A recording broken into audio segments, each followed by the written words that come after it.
এতদিন পাকিস্তান অহংকার করে বলতো যে কাশ্মীর নাকি তাদের ঘাড়ের শিরা, আর এবার ভারতবর্ষ তাদের ঘাড়ের শিরাকে রীতিমতো মুঠোয় ধরে নিয়েছে। আর এর ফলে পাকিস্তানের তরপানি এবং ছটফটানি শুরু হয়ে গিয়েছে। কি কারণ? কারণটা হচ্ছে পাকিস্তান শিরা কেন বলতো, তার কারণ সিন্ধু নদী পাকিস্তানের মূল চালিকা শক্তি ছিল, আর এবার ভারতবর্ষ সেই যে সিন্ধু চুক্তি সেটাকে রদ্দ করে দিয়েইছে। এবার সেটাকে তারা আস্থা করে ফেলছে, একেবারে পার্মানেন্ট আস্থা করে, যাতে আর কোনোদিন এই চুক্তি আর ওপেন না হয় সেই ব্যবস্থা করছে চিরতরে। ভারত সরকার বিভিন্ন রাষ্ট্রায়ত্ত সংস্থার কাছ থেকে ৩,১১৯ কোটি টাকা ঋণ নিচ্ছে। কেন? কারণ তো আছে। কারণ হচ্ছে চেনাব নদীর ওপরে তারা একটি বড় ধরনের বাঁধ তৈরি করতে চাইছে, আর এই বাঁধ তৈরির মধ্যে দিয়ে সেখানে জলবিদ্যুৎ প্রকল্প হবে এবং সেই জলবিদ্যুৎ প্রকল্পের যে জল, সেই জল আবার প্রবাহিত করা হবে জম্মু কাশ্মীর থেকে শুরু করে রাজস্থান, গুজরাট হয়ে তারপর সমুদ্রপথ দেখিয়ে দেওয়া হবে। এই হচ্ছে ভারতের পরিকল্পনা। এইবার এর মধ্যে আর একটা খবর এসছে, সেটা হচ্ছে এনএসএ অজিত ডোভাল তিনি আবার আইআইটি মাদ্রাসে গিয়ে একেবারে খোলা চ্যালেঞ্জ দিয়ে দিয়েছে পশ্চিমী দুনিয়ার গণমাধ্যম এবং পাকিস্তানের গণমাধ্যমকে। তিনি বলেছেন, মাত্র 23 মিনিটের মধ্যে আমরা 9টি সন্ত্রাসী ঘাঁটিকে নষ্ট করে দিয়েছি এবং একই সঙ্গে পাকিস্তানের বিভিন্ন বিমান ঘাঁটি এবং সেই সমস্ত ছবি, মানে স্যাটেলাইট ছবি আমরা গোটা বিশ্বের সামনে তুলে ধরেছি। অসংখ্য হ্যাঙ্গারের ক্ষতি হয়েছে, অসংখ্য ভবনের ক্ষতি হয়েছে, রানওয়েতে গর্ত হয়ে গিয়েছে, বিভিন্ন জায়গায় তাদের বিমান ধ্বংস হয়ে গিয়েছে। সেই সমস্ত ছবি ভারতবর্ষ প্রমাণস্বরূপ গোটা বিশ্বের কাছে রেখেছে। কিন্তু পশ্চিমা দুনিয়াগুলো এবং পাকিস্তানি মিডিয়াগুলো যেভাবে মিথ্যে কথা চালাচ্ছে, তাতে একেবারে অজিত ডোভাল তাদেরকে চ্যালেঞ্জ দিয়ে বলেছে, কোন ছবি যদি তারা দেখাতে পারে ভারতের বিরুদ্ধে তারা ক্ষয়ক্ষতি করেছে, তবে দেখাক। ওই এআই আর গ্রাফিক্স নয়, বাস্তব ছবি তাদের দেখাতে বলেছে। খোলা চ্যালেঞ্জ। পাকিস্তানের ক্ষেত্রে এটা করা কখনোই সম্ভব নয়, তার কারণ তারা ভারতের ক্ষতি করতেই পারেনি। এখানে আবার কিছু মানুষ আছেন যাদের আবার গায়ে জ্বালা ধরে যাবে ভারতের ক্ষতি হয়নি বলে। মানে ভারতের ক্ষতি হলে এদের মজা। আমি জানি না এরা ভারতীয় না পাকিস্তানি না বাংলাদেশি, নামগুলো দেখে তো আবার ভয়ানক ভয়ানক মনে হয় আর কি, আমার জানা নেই। কাজেই এই সমস্ত উচ্ছিষ্ট মানে এটো জিনিসগুলো যে যা বলছে বলতে দিন, এদেরকে পাত্তা দেওয়ার লাভ নেই।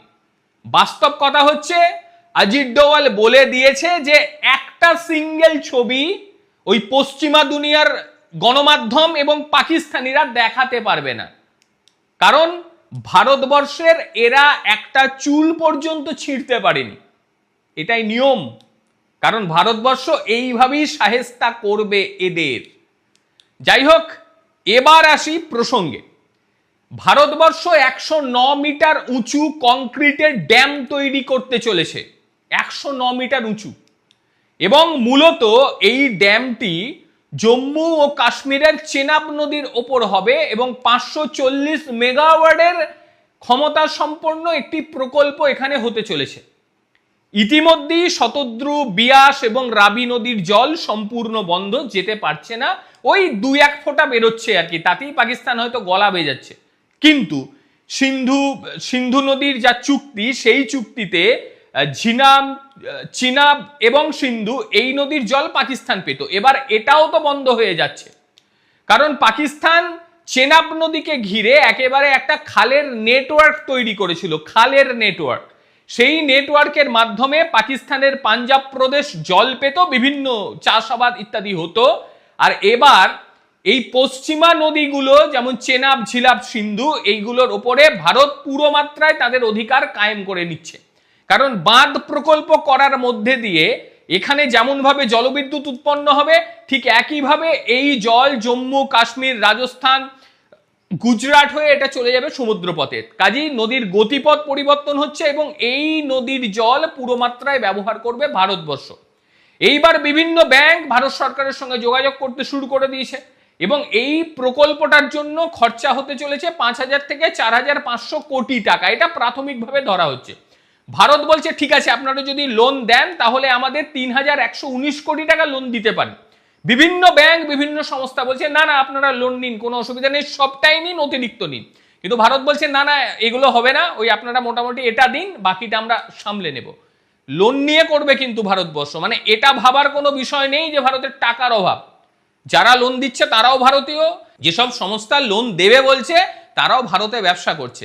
একটা পদ্ধতির মধ্যে দিয়ে যায় তো ভারত, সেই কারণেই লোনের কথাটা উদ্ধৃত করলাম। এটা শুনে আবার অনেকে বলবে কেন পয়সা নেই, লোন নেবে কেন, এরকম কথা বলবে আর কি কিছু মানুষ। শিক্ষিত মূর্খরা প্রচুর রয়েছে যারা এসব ভুলভাল কথাবার্তা বলবে।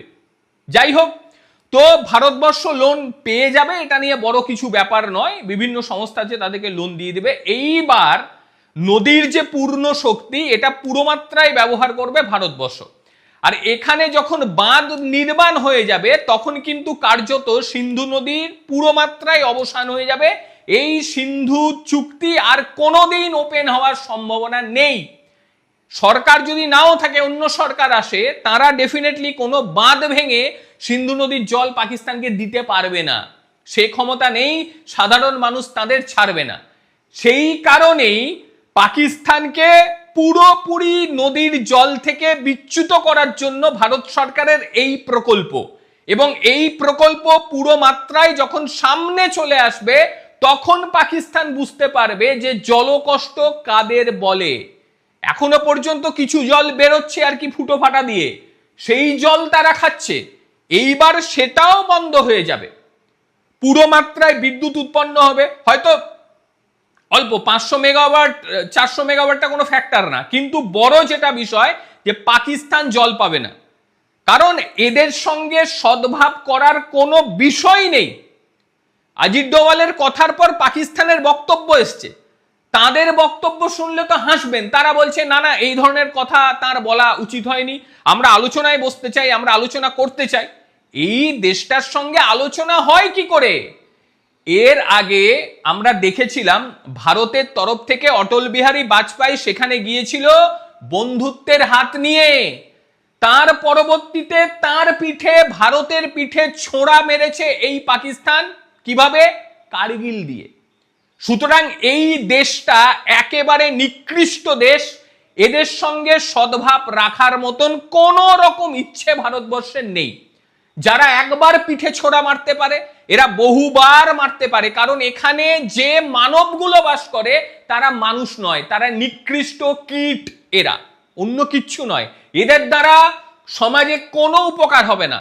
আর এখন এদের সংস্পর্শে আরেকটা দেশও হয়েছে, সেটা আপনারা জানেন। এরাও ধ্বংস হবে এদের মতো, সময় বেশি দিন লাগবে না। যাই হোক, আমাদের ভারতবর্ষ আগ বাড়িয়ে কাউরির পেছনে লাগে না, লাগার প্রয়োজন নেই। ভারত নিজের মতন থাকতে পছন্দ করে। কিন্তু ভারতের গায়ে যদি কেউ চিমটি কাটে তার পরিণাম এই পাকিস্তানিদের থেকেও ভয়ঙ্কর হবে এরপরে। যাই হোক, আজকের প্রতিবেদন আপনাদের ঠিক কিরকম লাগলো অবশ্যই জানাবেন। প্রত্যেকে ভালো থাকবেন, সুস্থ থাকবেন। আবারও দেখা হবে অন্য কোনো দিন অন্য কোনো ভিডিওতে। ততক্ষণের জন্য নমস্কার, ভালো থাকবেন।